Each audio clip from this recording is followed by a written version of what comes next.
नमस्कार, ज्ञान की डिजिटल दुनिया ध्येय रेडियो में आपका स्वागत है। मेरा नाम है केसरी। जैसे जैसे वक्त बीत रहा है, शहरीकरण का चलन लगातार बढ़ता जा रहा है। संयुक्त राष्ट्र का एक अनुमान है कि 2047 तक लगभग 50% भारतीय आबादी शहरी क्षेत्रों में निवास करने लगेगी। अब जरा एक दूसरे सीन पर नजर डालते हैं। लाइफ स्किल कोलैबोरेशन नाम की एक संस्था है। इसने हाल ही में ग्रामीण युवाओं के साथ मिलकर एक सामूहिक चर्चा की। इसके माध्यम से एक सर्वेक्षण करने की कोशिश की और इसमें जब ज़्यादातर युवाओं से उनके भविष्य की आकांक्षाओं के बारे में पूछा गया तो उन्होंने बताया कि वे अपने गांव में रहना पसंद करेंगे या पसंद करते हैं। इन दोनों आंकड़ों में जो विरोधाभास देखने को मिल रहा है कि जहां एक तरफ ज़्यादातर युवा गांव में रहना पसंद कर रहे हैं, वहीं दूसरी तरफ संयुक्त राष्ट्र के आंकड़ों के मुताबिक शहरीकरण बढ़ रहा है। तो आखिर ये समस्या है कहां? ये विरोधाभास क्यों देखने को मिल रहा है कि लोग रहना तो गांव में चाह रहे हैं लेकिन बढ़ रहा है शहरीकरण? क्योंकि ये बात काफी जरूरी है कि उन लोगों को नजरअंदाज न किया जाए जो गांव में रहना चाहते हैं। हम एक एक करके सारे कारणों पर नजर डालेंगे। इसमें सबसे पहला पॉइंट आता है ग्रामीण आजीविका। ग्रामीण आजीविका को लेकर ज्यादातर लोग खेती पर काफ़ी निर्भर रहते हैं, जिसमें अक्सर बच्चे परिवार के जो उनका परंपरागत स्वामित्व वाला खेत है उसमें मदद करते हैं, खेती करते हैं। लेकिन इसमें एक महत्वपूर्ण बदलाव देखने को मिल रहा है कि ज़्यादातर युवा दूसरी नौकरियों के चक्कर में खेती को छोड़ रहे हैं, जो ग्रामीण अर्थव्यवस्था में कृषि संकट का एक संकेत माना जा सकता है।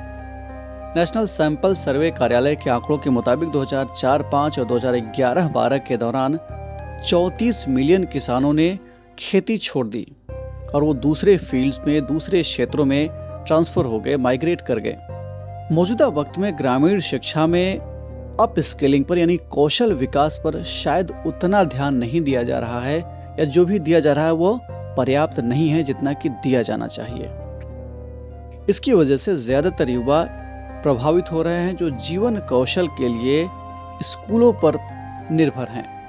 अब ऐसे में इन ग्रामीण युवाओं को सशक्त बनाने के लिए ज़रूरी है कि उन्हें तकनीकी कौशल प्रदान किया जाए, उन्हें व्यावसायिक शिक्षा की व्यवस्था की जाए ताकि वे अपने ज़िंदगी को बेहतर तरीके से जी पाएं और आजीविका को लेकर वे अपने आप को असुरक्षित महसूस न करें। एक और आंकड़ा है जिस पर हम नज़र डालेंगे कि LSC वॉइस ने एक सर्वेक्षण किया 2023 में कि इसमें 11 जिलों के 15,856 युवाओं को शामिल किया गया, जिसमें 19 से 22 वर्ष के लगभग 2/3 युवाओं ने यह खुलासा किया कि उन्होंने कभी प्रोफेशनल ट्रेनिंग पाया ही नहीं, और इसमें से केवल 5% लोग ऐसे हैं जो इस तरह के प्रोफेशनल कोर्सेज में उन्होंने दाखिला लिया है। अब ये आंकड़े इस बात की ओर इशारा करते हैं कि जैसे मैक्सिको में टेली स्कूल का एक कॉन्सेप्ट आया था, भूटान में एक वेलफेयर कोर्स यानी कल्याण पाठ्यक्रम का एक कॉन्सेप्ट अपनाया गया था, उन सब उदाहरणों को अपने यहाँ भी लागू किया जाए, जिसकी वजह से इन युवाओं के जीवन में थोड़ा सा मूल्यवर्धन हो, इनका वैल्यू बढ़े और दूर दराज के जो क्षेत्र हैं वहाँ पे भी शिक्षा की बेहतर पहुँच हो पाए। ये लोग अपने आप को स्किल्ड महसूस करेंगे। स्किल्ड जब होंगे तभी ये आज की जो ज़रूरत है उसके हिसाब से सेवाएं दे सकेंगे, उसके हिसाब से नए नए स्टार्टअप शुरू कर सकेंगे या नई नई अपनी कंपनियां या फिर दूसरे फील्ड्स में भी ये अपना कुछ नयापन देंगे, तब तो इनका डिमांड होगा।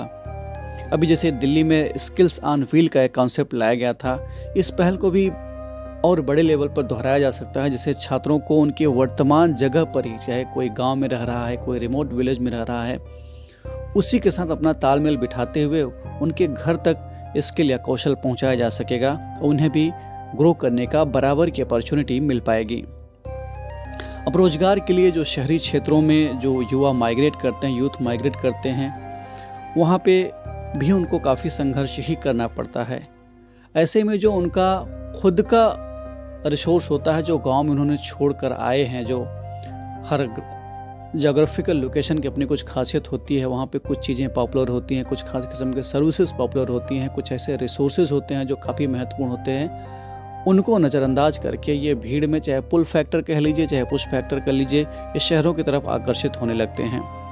तो क्यों ना कुछ ऐसे प्रयास किए जाएं कि जैसे अगर किसी कोई खनिज या मिनरल रिच इलाके में है तो उसको कुछ ऐसा स्किल या कुछ ऐसी व्यवस्था की जाए कि वो कायदे से मिनरल्स का कैसे दोहन किया जा सके, उस क्षेत्र में कुछ काम कर सके।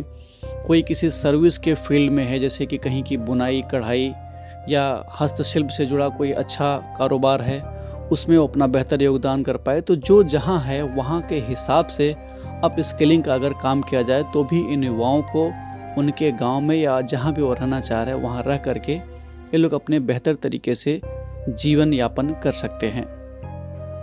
अगर ओवरऑल एक सोल्यूशन की बात करें कि आखिर गांव में रहना युवा क्यों नहीं चाहते, या गांव में ही रोक करके माइग्रेशन की प्रॉब्लम को रिजॉल्व किया जाए, अप स्किलिंग के प्रॉब्लम पर काम किया जाए, तो क्या एक ओवरऑल सोल्यूशन हो सकता है। तो इसमें सबसे पहले आता है ई लर्निंग प्लेटफॉर्मों का विस्तार, यानी इनका एक्सटेंशन किया जाए, इनको एकदम हर बच्चे के हाथ में ये बात पहुँचे कि ई लर्निंग का कैसे बेहतर तरीके से वो फ़ायदा उठा सकते हैं।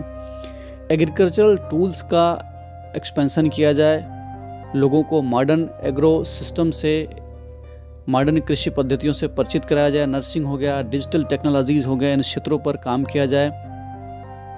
और ग्रामीण भारत को जो पारंपरिक खेती पद्धति है या पारंपरिक जीवन यापन का पद्धति है उसको समावेशित करते हुए कैसे जो गैर पारंपरिक व्यवसाय हैं या मॉडर्न तकनीक है उनका इस्तेमाल करते हुए एम्प्लॉयमेंट जनरेशन किया जा सकता है, इस पॉइंट पर काम करने की ज़रूरत है। ये पूरा दृष्टिकोण एक गतिशील यानी डायनामिक और जीवंत ग्रामीण अर्थव्यवस्था को बढ़ावा देने में कंट्रीब्यूशन करेगा, ऐसा मेरा मानना है। तो आज के इस एपिसोड में इतना ही। जाते जाते आपके लिए एक सवाल कि आपको ये बताना है कि रूरल एरियाज़ में अप स्किलिंग के लिए गवर्नमेंट ने कौन कौन सी इनिशिएटिव लिए हैं, कौन कौन सी योजनाएं चलाई हैं, क्या उन पहल की क्या खास पॉइंट्स है, क्या खास बातें हैं, कमेंट बॉक्स में हमें ज़रूर बताइएगा। हम फिर मिलेंगे कुछ नए कार्यक्रमों के साथ, तब तक के लिए हमें दीजिए इजाज़त। नमस्कार।